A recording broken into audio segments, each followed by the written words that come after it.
आप देख रहे हैं हर खबर। मैं हूं आपके साथ जागृति खंतवाल और रुक कर लेते हैं खबरों का।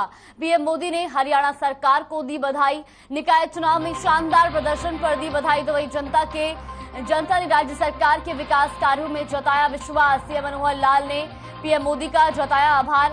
उन्होंने कहा कि हरियाणा में जनता तक पहुंच रही सरकारी योजनाओं का लाभ। तो ये बड़ी और अहम जानकारी आपको बता रही, जहां पीएम मोदी ने हरियाणा सरकार को बधाई दी है। निकाय चुनाव में शानदार प्रदर्शन पर उन्होंने बधाई दी है और साथ ही उन्होंने कहा कि जनता ने राज्य सरकार के विकास कार्यों में भरोसा जताया है। सीएम मनोहर लाल ने पीएम मोदी का आभार जताते हुए कहा कि हरियाणा में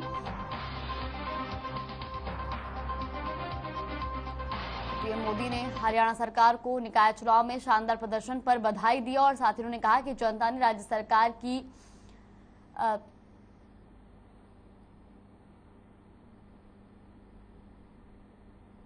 तो उन्होंने अपने ट्वीट में लिखा है कि हरियाणा के स्थानीय निकाय चुनाव में भाजपा और जेजेपी गठबंधन की शानदार जीत के लिए दोनों दलों के कार्यकर्ताओं को ढेरों बधाई। राज्य सरकार जिस प्रकार विकास के पथ पर प्रदेश को निरंतर आगे ले जा रही है, जनता ने उसमें अपना पूरा विश्वास व्यक्त किया है।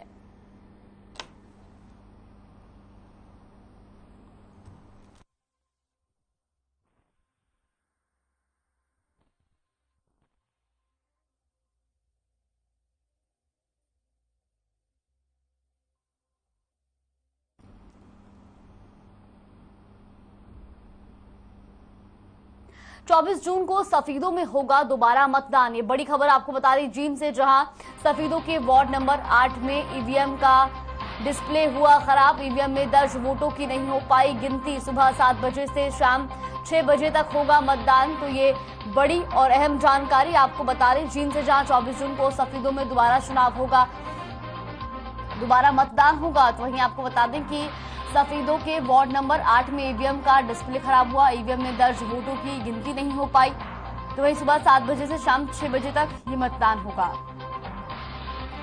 तो इस वक्त की बड़ी और अहम खबर आपको जींद से बता रहे हैं, जहां 24 जून को दोबारा सफीदों में होगा मतदान। तो वहीं वार्ड नंबर 8 में ईवीएम का डिस्प्ले खराब हुआ, जिसके बाद ईवीएम में दर्ज वोटों की गिनती नहीं हो पाई। तो वहीं 24 जून को सुबह 7 से शाम 6 बजे 40 नगर निकायों की मतगणना का संपन्न हो गया और राज्य के अंदर जो राज्य निर्वाचन आयोग ने मॉडल कोड ऑफ कंडक्ट लागू किया था, वह सफीदों को छोड़ करके हरियाणा में, क्योंकि सफीदों में वार्ड नंबर 8 पर 24 जून को पुनर्मतदान होगा।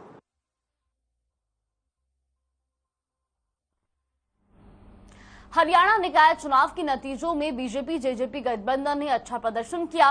कांग्रेस ने अपने सिंबल पर चुनाव नहीं लड़ा, लेकिन उसके कई समर्थित उम्मीदवारों ने जीत हासिल की। तो वहीं इनेलो और आप को बड़ा झटका लगा है। इन निकाय चुनाव में जहां 25 सीटों पर बीजेपी जेजेपी गठबंधन ने कब्जा जमाया, तो वहीं 19 सीटों पर निर्दलियों ने जीत हासिल की।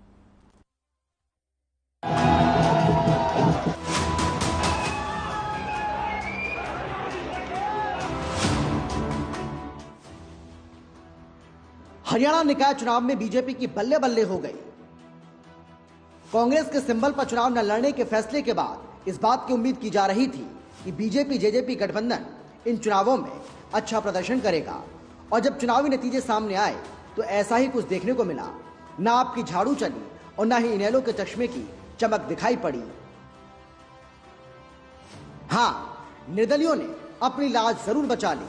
कांग्रेस समर्थित कई उम्मीदवार चुनाव जीते, अब जीत मिली है तो जश्न भी जरूरी है। परिवहन मंत्री मूलचंद शर्मा ने मुख्यमंत्री मनोहर लाल से मुलाकात की और उन्हें जीत की बधाई दी। वहीं मुख्यमंत्री ने कहा कि ये जीत जनता के विश्वास की जीत है। सबसे पहले मैं हरियाणा की जनता का धन्यवाद करना चाहूँगा कि उन्होंने बहुत ऐसा आशीर्वाद दिया है कि बहुत अच्छी विजयश्री भारतीय जनता पार्टी के उम्मीदवारों को मिली है। मैं चुनाव में एक वाक्य कह रहा था कि आशीर्वाद ऐसा देना बाबे दी फुल कृपा, ऐसे ही आशीर्वाद हमको मिला है कि अभी तक हम पंचायत चुनाव में सिंबल पर गए नहीं है कभी भी, और जब चुनाव आएगा तो उस समय विचार करेंगे, क्योंकि अभी तक भारतीय जनता पार्टी ने कभी पंचायत चुनाव सिंबल पर नहीं लड़े। अभी 3 चुनाव आगामी आ रहे हैं नगर निगम के, फरीदाबाद, गुड़गांव और मानेसर। वो जरूर सिंबल पर हम पहले जाते रहे और जाएंगे। हालांकि बेशक बीजेपी ने निकाय चुनाव में जीत दर्ज की है, लेकिन कई जगह ऐसी रही जहां पार्टी को बड़ा झटका लगा। सीएम सिटी करनाल में बीजेपी सिर्फ एक सीट जीत पाई।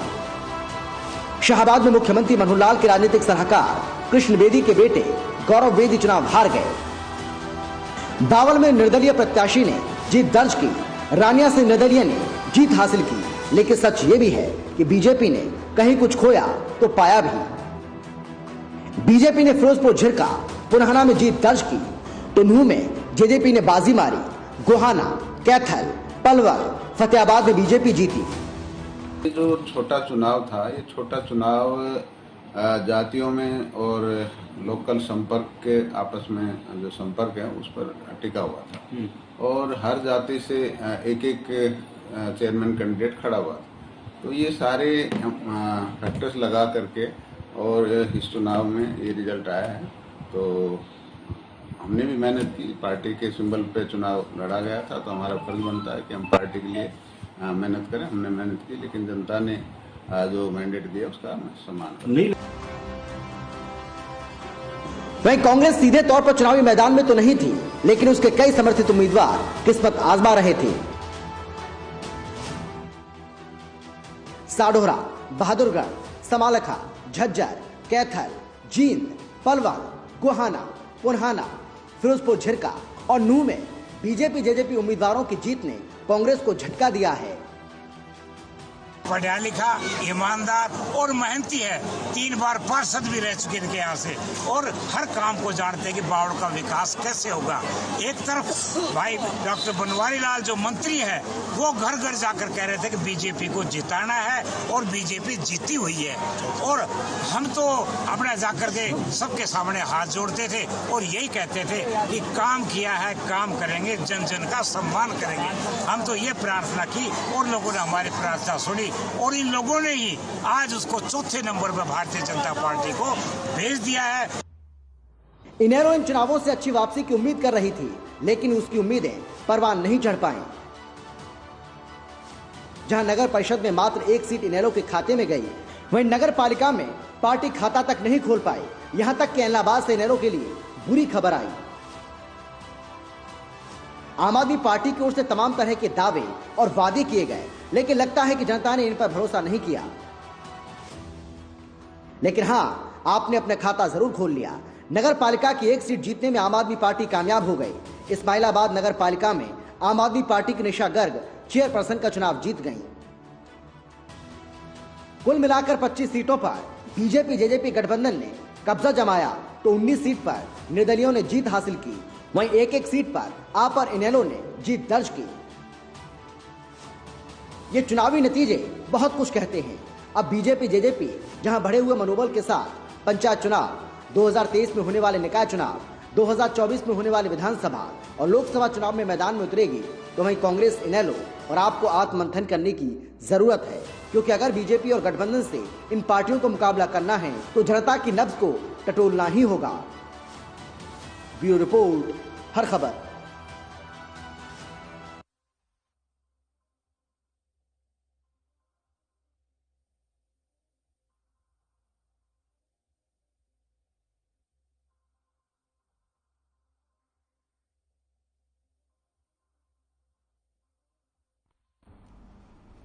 तो वहीं आपको बता दें कि जहां चंडीगढ़ से अगली खबर आ रही है, तो वहीं चंडीगढ़ की अगली खबर ये जहां पर निकाय चुनाव के नतीजों को लेकर अभय चौटाला ने विरोधियों पर कहा कि जो कहते थे इनेलो खत्म हो गई है, उनको जवाब मिल गया है। शहरों के चुनाव में पार्टी से 5 लोग जीत कर आए हैं।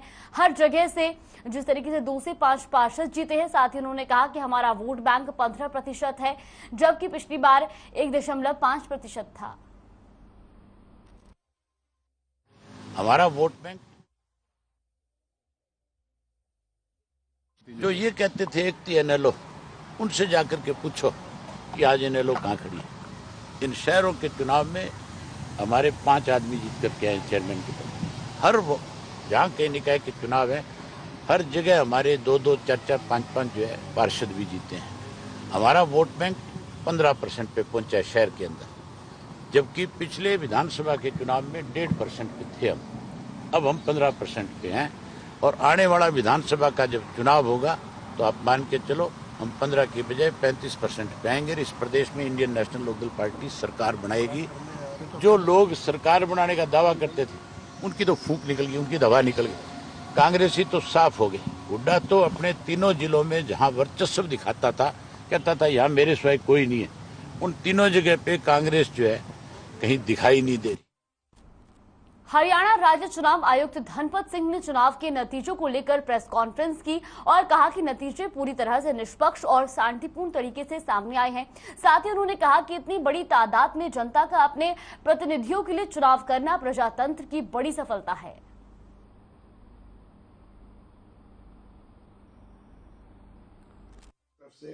तथा डीजीपी के ये एक बड़ा चैलेंज था, जैसे मैंने पहले भी कहा, लेकिन सबके सहयोग से, टीम वर्क से और हमने पहले से ही एक किस्म से लामबंदी कर रखी थी। सब हमने प्रयास पहले से कर रखे थे, इसलिए हमें कोई दिक्कत नहीं हुई। और राज्य प्रशासन की तरफ से, मुख्य सचिव की तरफ से तथा डीजीपी की तरफ से हमें पूरा सहयोग रहा।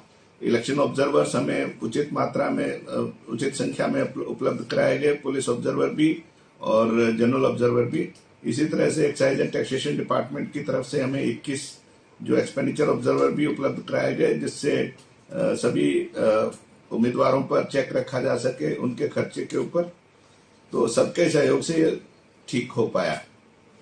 सब लोग चाहते हैं कि चुनाव न केवल निष्पक्ष रूप से हों, बल्कि निष्पक्ष रूप से हुए दिखने भी चाहिए। और आप सब लोगों ने मेरे साथ देखा है कि कहीं से किसी प्रकार के पक्षपातपूर्ण रवैये की कोई शिकायत नहीं मिली है, न ही कहीं से कोई खबर आई है। ये एक बड़ा चैलेंज था, जैसे मैंने पहले भी कहा, लेकिन सबके सहयोग से, टीम वर्क से और हमने पहले से ही एक किस्म से लामबंदी कर रखी थी। सब हमने प्रयास पहले से कर रखे थे, इसलिए हमें कोई दिक्कत नहीं हुई। और राज्य प्रशासन की तरफ से, मुख्य सचिव की तरफ से तथा डीजीपी की तरफ से हमें पूरा सहयोग रहा। इलेक्शन ऑब्जर्वर्स हमें उचित मात्रा में, उचित संख्या में उपलब्ध कराए गए, पुलिस ऑब्जर्वर भी और जनरल ऑब्जर्वर भी। इसी तरह से एक्साइज एंड टैक्सेशन डिपार्टमेंट की तरफ से हमें 21 जो एक्सपेंडिचर ऑब्जर्वर भी उपलब्ध कराए गए, जिससे सभी उम्मीदवारों पर चेक रखा जा सके उनके खर्च। खबर चंडीगढ़ से है, जहां हरियाणा के सीएम मनोहर लाल ने अधिकारियों को हरियाणा खेल अकादमी की स्थापना के कार्य में तेजी लाने के निर्देश दिए, जिससे देश भर से आने वाले खिलाड़ियों को यहां बेहतरीन प्रशिक्षण दिया जा सके। वहीं उन्होंने कहा कि हरियाणा में खेल पुनर्वास केंद्र बनाया जा रहा है और जिससे देश को ये उदाहरण मिल सके कि हरियाणा न केवल अपने खिलाड़ियों को सर्वश्रेष्ठ खेल सुविधाएं प्रदान करता है, बल्कि चोटिल होने के कठिन दौर में उनका सहयोग भी करता है। तो वहीं सीएम ने अधिकारियों को पुनर्वास केंद्र के सुचारू संचालन के लिए प्रबंधन को तत्काल आउटसोर्स करने के भी निर्देश दिए हैं। इस मौके पर राज्य मंत्री सरदार संदीप सिंह भी मौजूद रहे।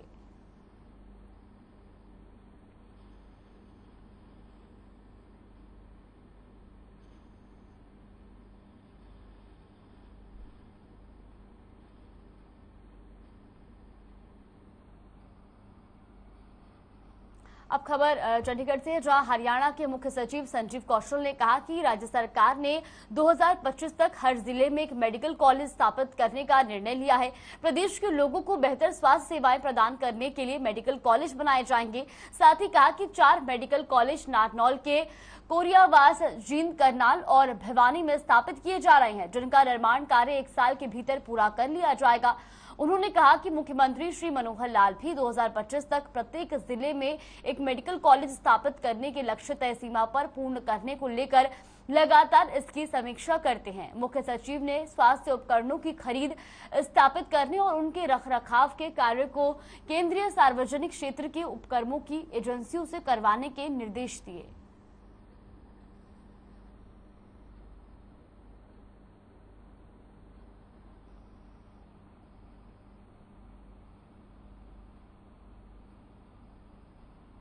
हरियाणा के मुख्य सचिव संजीव कौशल ने प्रदेश में ड्रोन पॉलिसी के तहत समीक्षा बैठक की। इस बैठक में मानक संचालन प्रक्रिया तैयार करने के लिए महानिदेशक सीआईडी की अध्यक्षता में 4 सदस्यीय कमेटी गठन करने के आदेश दिए, ताकि प्रदेश में ड्रोन का अनाधिकृत उपयोग न हो और सुरक्षा में किसी प्रकार की कोताही न हो। इस कमेटी में उपायुक्त अंबाला, पुलिस अधीक्षक अंबाला, विधि परामर्श विभाग के सदस्य होंगे और कमेटी को अपनी रिपोर्ट 15 दिन में देनी होगी।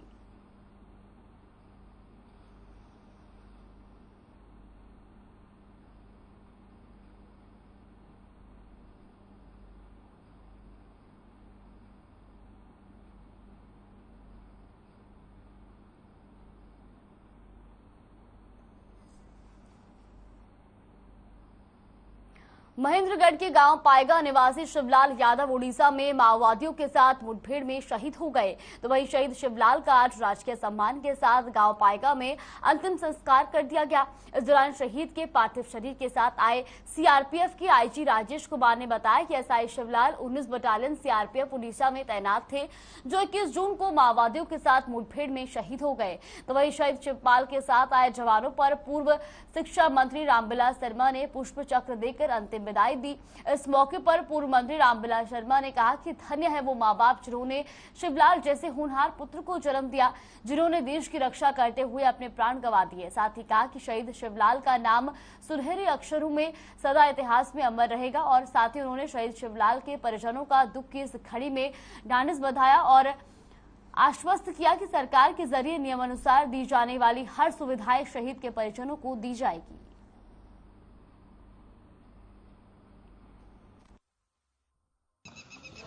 शिवलाल जी जो है वो सीआरपीएफ में 1994 में भर्ती हुए और अपनी लगन मेहनत से वो सिपाही से और असिस्टेंट सब इंस्पेक्टर के पद पे पहुंचे।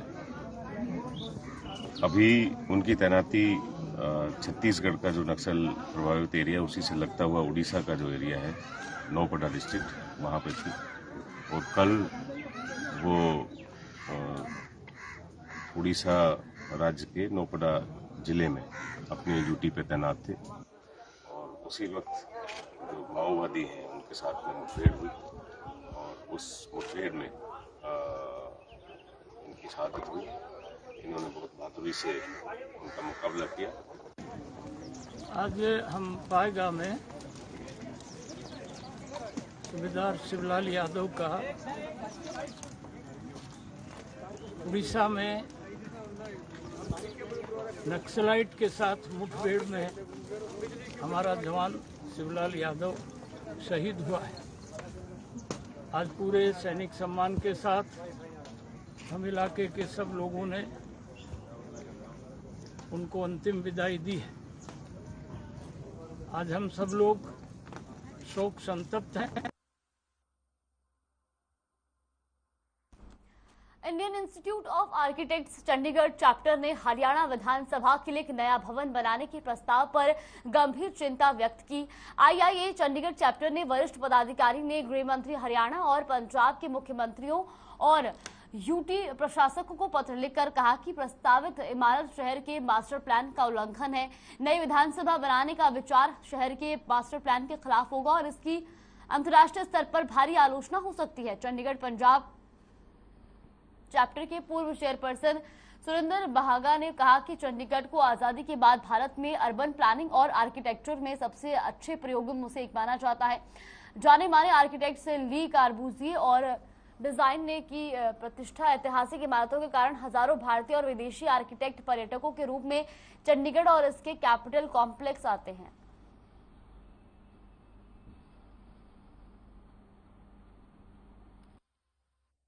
सरकार को अपील करना चाहते हैं कि हरियाणा गवर्नमेंट की जो नई विधानसभा बनाने की योजना है चंडीगढ़ में, वो चंडीगढ़ के मास्टर प्लान के खिलाफ है, तो उसके ऊपर सरकार पुनर्विचार करे। हमने कुछ आइडियाज दिए हैं कि क्या क्या संभावनाएं हो सकती हैं। हम ये भी अपील करते हैं कि और भी राय ली जाए लोगों से, जो बेस्ट पॉसिबल होगा। कोई अंतर्राष्ट्रीय लेवल पे कोई जूरी बना सकते हैं, कोई बढ़िया लोगों की, इंडिपेंडेंट लोगों की, जो सही फैसला हो, ताकि हमारा शहर जो आज़ादी के बाद हमने एक ही अच्छा शहर बनाया है वो हम उसको कहीं खराब ना करें। तिब्बत में तालाब से मासूम का शव मिलने से हड़कंप मच गया। जानकारी के मुताबिक बच्चे का शव एक बोरी में बांधकर तालाब में फेंका हुआ था और उस पर 10 ईंट भी रखी हुई थी, जिससे शव दिखाई न दे। वहीं तहकीकात में पुलिस ने 2 आरोपियों को हिरासत में ले लिया। इस घटना के बाद गांव में भारी संख्या में पुलिस तैनात कर दी गई। तो वहीं आरोपियों ने बताया कि बच्चे के अपहरण के बाद आरोपियों ने 10 मिनट के अंदर ही हत्या कर दी थी और शव तालाब में फेंक दिया था। फिलहाल पुलिस मामले की कार्रवाई में जुट गई है।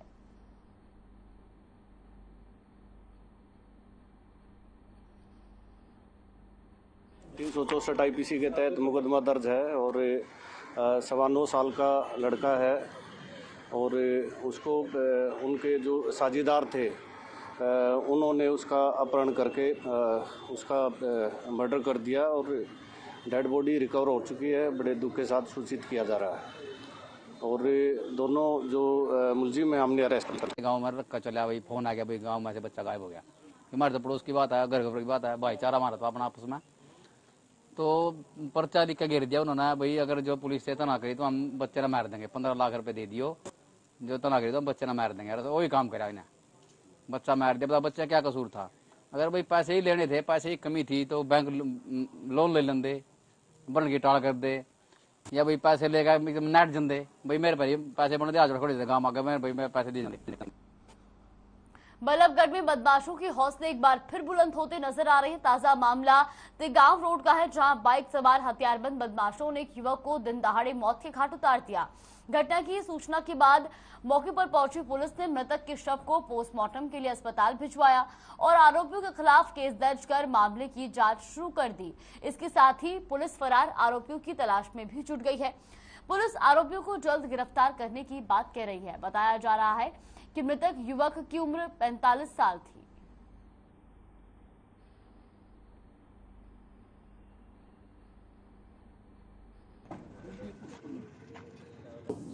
सुबह एक सूचना मिली थी हमने, अब भाई एक एक्सीडेंट हो गया है और वहाँ डेड बॉडी पड़ी है। तो उस सूचना पे गए हम, तो वहाँ पता लगा कि भाई ये पीछे से आ रहा था और यहाँ गिर गया है ये, तो इसकी मृत्यु हुई है। तो पता करने के बाद हमने पता जोई की तो वहाँ झगड़ा होना पाया गया और झगड़े से वहाँ मारपीट हुई है इसके साथ। फिर वो आदमी वहाँ से निकल गया तो उसकी डेड बॉडी वहाँ जा गई। बीते दिनों हुए सिद्धू मूसेवाला हत्याकांड को लेकर हिसार से एक सनसनीखेज खबर सामने आई है। जानकारी के मुताबिक सिद्धू मूसेवाला हत्याकांड के तार जिले के किरमारा गांव तक जुड़ रही है, जिसके चलते दिल्ली पुलिस ने किरमारा गांव में छापेमारी की है और वहां से गांव के 2 युवकों को मनीष और नवदीप को गिरफ्तार किया है। साथ ही असॉल्ट राइफल, 9 डिटोनेटर और 9 हैंड ग्रेनेड और 3 पिस्टल भी बरामद किए। वही पूछताछ में सामने आया है कि वो पुरानी गाड़ी लेने का काम करते हैं और उनके साथ काम करने वाले प्रदीप के साथ 2 युवक उनके घर रुके थे। ये दोनों सिद्धू मूसेवाला के हत्यारे शूटर प्रियव्रत फौजी और अंकित थे।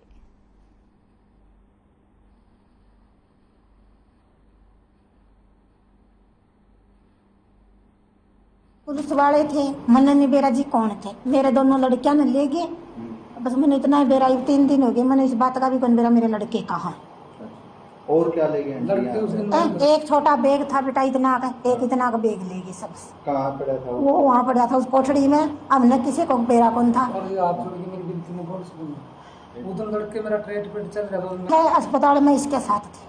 आंटी कौन आया था और कौन आपके घर आया था? कोई सारे वर्ग के छोरे थे जी, मैंने नहीं बेरा नहीं कौन थे जी। अच्छा, तो आप बता रहे हो कि कई दिन पहले प्रदीप आया था? प्रदीप तो जी गाड़िया का काम करा। हाँ आने वो तो जी मन करा भी न, मैं एक बार आई जाता गाड़ी देखने में। उसका गला 2 बंदे और थे, उनको मैं जानती नहीं भाई कौन थे।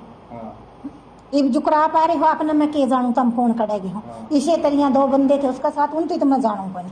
प्रदीप है, प्रदीप गाड़ी लेना आकर गाड़ी गुड़ी देखने में, वो कई बार आए जी, उसको मैं जानू हूँ भाई यो प्रदीप है, गाड़ी देखने आया है। बस उसी के कारण वे बालक उसका साथ में पूरे बैठी। तो वो 2 बंदे आए थे, रुके थे कि वे बेटा तन को सवेरे उठ दे चले गए जद शाम ने, तो वे रुक गए थे, सवेरे उठ दे चले गए। वे कुछ मेरे साथ बोले नहीं, कुछ और नहीं, कुछ नहीं कहा, कुछ भी उड़े सो के उड़ते उठ के चले गए। फरीदाबाद में केंद्र सरकार और एनजीटी के 1 जुलाई से पॉलिथीन पर पाबंदी के आदेश के बाद दुकानदारों में हड़कंप मचा हुआ है। फरीदाबाद के जिला उपायुक्त जितेंद्र यादव ने साफ कहा कि सिंगल यूज पॉलिथीन पर पूरी तरह से पाबंदी रहेगी। तो वही मामले में दुकानदारों का कहना है कि सरकार और प्रशासन को ये स्पष्ट करना चाहिए कि दुकानदारों को किस तरह की पॉलिथीन बेचनी है और किस तरह की नहीं, क्योंकि ये बात उनके रोजगार और परिवार से जुड़ी हुई है।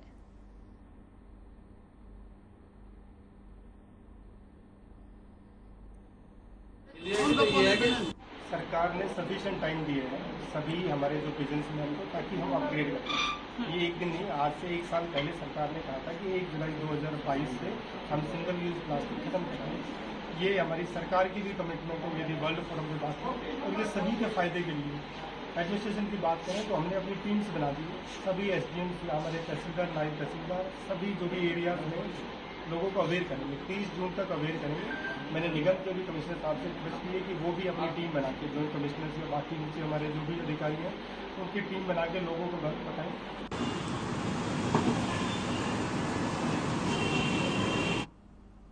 बुलेटिन में फिलहाल के लिए बस इतना ही। आप देखते रहिए हर खबर।